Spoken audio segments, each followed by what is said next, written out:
contender at every event. What was the big change? Like, why are you no longer with the Ironman? Well, just keep it real. I can't say what I'm. It's all right, terrible. Keep it kind of real. The owner of the team decided he wanted to go a different way, and I'm not going to sit around and wait for that to happen. Fair enough. As far as you don't want to talk about the dye stuff, Like what? like limit and shit like that, or do you even care? What do you mean? Like, do you even like the fact that you don't work there anymore? Do you want that out there, or no? Oh, that's all done? It's up to you.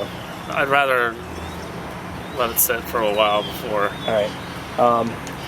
When I talked to you at Cup, obviously to me it was pretty clear the writing was on the wall when they brought him in and making the moves they were going to make, that there was a good chance that you were going to be left out in the cold, which is why at Cup I brought up the idea, if you had an opportunity and you were interested, I definitely would like to talk to you. What actually motivated you after you're leaving the Ironman to pursue that opportunity? I mean, what do you see in Damage that you think you can improve on? Well, I mean, we practiced Damage, twice last year? And then, they're one of the teams I watched all of last year. So I think the two things that are easiest for me is I think it just needs little tweaks.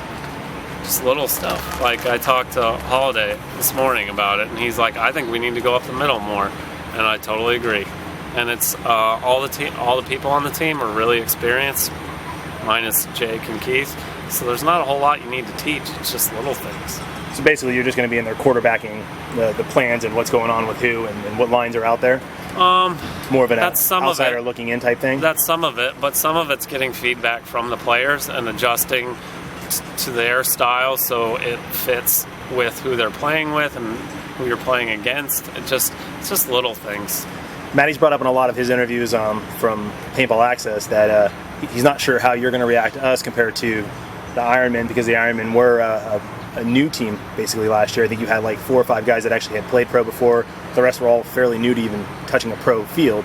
How much of a difference do you think it's going to be for you? Harder or easier for you to adjust to a more experienced team that you really just have to fine tune and tweak? Is that going to be something that you think is going to be an obstacle or an easy transition? I don't think so. I think it's a lot harder to teach young players because they don't know anything. I mean, even though the experienced players think they know everything, there's less things to teach. And it's more about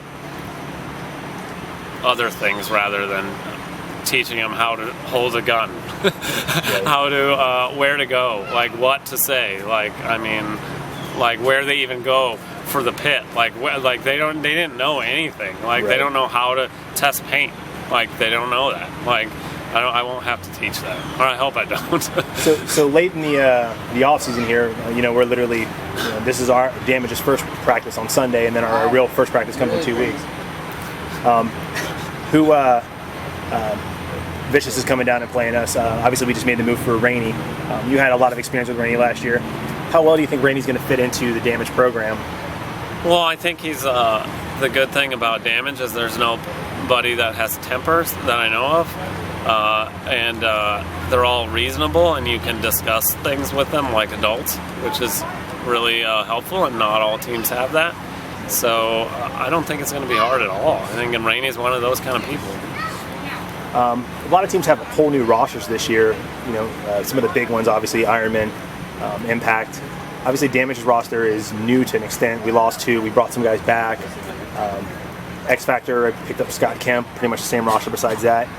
Excessive coming into this league. What do you think? What do you think the landscape's going to look like this year? Do you think it's going to be much different than last year? I think so, because I think teams that are supposed to be good, so one of them or 2 of them at some point during the season are going to drop down.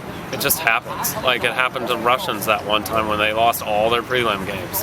It happened to Infamous too. Like they went 1-3. If that happens at this first event, they don't make it.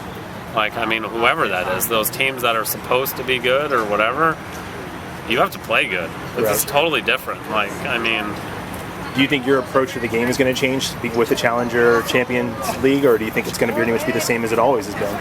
It's not going to change much for me because I'm not going to play like more defensive or more offensive. I mean, that's not going to change much. That depends on the players more than it does me. I just use they're just tools, and I help put those tools together. So we. Do you think paintball as a whole is going to be better for this or worse? Do you think it's going to? I mean, is it going to slow it down? Is it going to be more boring? Is it going to be more interesting? Like, what is your honest opinion on the Challenger Champion? I think it's kind of stupid. For certain reasons, and I think it's good for other reasons. I think it's stupid because teams that have stuck with the league for a long time kind of get thrown under the bus, and that are working and trying and getting better. Like those teams, they get thrown under the bus. But then new teams that just showed up and are like, "Hey, I want to play pro," they let them play too, and then I don't understand There's no loyalty in that, so I'm not sure. I just think that's wrong. To play devil's advocate to that, the only thing I would bring up is do you think some of these teams that are playing pro should even be pro? CEP, the new Aftershock. These teams they go out there and they're lucky to score a point or two against teams. I mean, I understand that we have to grow the sport, we have to bring more teams in, but shouldn't there be some kind of screening process where you're only going to let teams that are going to be competitive in? I agree, but it's just like what happens in real sports. There's times when teams are terrible, and then they get better. The difference between our sport and others is drafts. There's no drafts. So basically, it's all teams that either have money or don't have very much money. And the teams without very much money have the biggest problems. Keeping players and getting better too. Well, couldn't you say the same thing though for Major League Baseball? I mean, you got the Yankees and the Red Sox who have more money than anyone else, but the teams like the Rays are always in it with a low budget payroll. Yes, but they draft better than everyone else. Fair and enough. those teams that don't have a lot of money, if they have good scouts, good coaches, good managers, which those teams do, the Rays do, they obviously do, otherwise they wouldn't, be in this position at all. They can make their team good. Based off of your time last year with the Ironman, what you've watched, I mean, obviously you watched a lot of damage. What do you think the weak parts of damage are that you can address now? There's two things that I think. One is being a little more less conservative in the Sunday games, and by mixing plays up more. Whether that's up the middle or switching sides, switching people. There's a lot of that's an easy fix, and I think the other thing is really actually just going up the middle more. I mean, even if it's just to serve as a distraction for everyone else, it still is something you need to do. A lot of the guys on the team are saying that with you coming in, we're going to take a little different mindset. That the best five are going to be playing the majority of the points on Sunday, similar to what Heat's done, which obviously you almost have to respect what they've done because it's worked so well. Is that something that you're going to adapt into your scheme? Sort of, but I mean, people say that the same five guys play the whole time, but they don't play the whole time. I mean, they play they 2 out of 3. They play a lot on Sunday. I can tell you for sure at World Cup, 4 of the 5 guys played the finals every point we played. Well, yes, but at the same time, you put yourself in a hole that way too, because if you keep playing those 5, then none of the other guys get experience on Sunday, and especially for younger guys like Jacob and Keith, they need as much of that as they can get. So there's a balance, and theirs is obviously balanced one way, and that's one way of doing it. But I think somewhere in between. I am a big fan of about 8 guys, because then everybody plays 2 out of 3, and that's it. So with all your experience and all your time and just coming into the organization, I know it's going to be hard for you to predict something like this, but you still have to have an idea. Where do you think Damage is going to do this year? How do you think they're going to finish? Well, I kind of set personal goals for myself for the team. Do tell. Winning 1 tournament would be good. It's okay. That would be a satisfactory, a C. 2 would be a B, and 3 is an A. One thing I can tell you that you'll look forward to is that everyone on this team will tell you that if we don't win every event, it's an F. We took second in both leagues last year, and it was the most disappointing thing we've ever experienced as a team. So I think you'll be in for a good surprise where you'll get a little more motivation out of these guys. So the leading head coach, Paul, obviously you knew coming in you were taking over the head coaching spot. do you think that's going to make a huge difference in how this team's going to perform, or do you think it's going to be?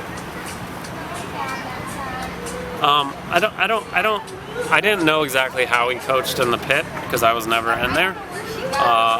I don't know if he's good or bad, really. I don't. But I do know that I'll do it a little differently. And maybe that will help players on the team respond. I also know that he's known him for a long time. And I think no matter what sport you play, if you know him for more than 3 years, you start to develop favorites. You start to do things the same way.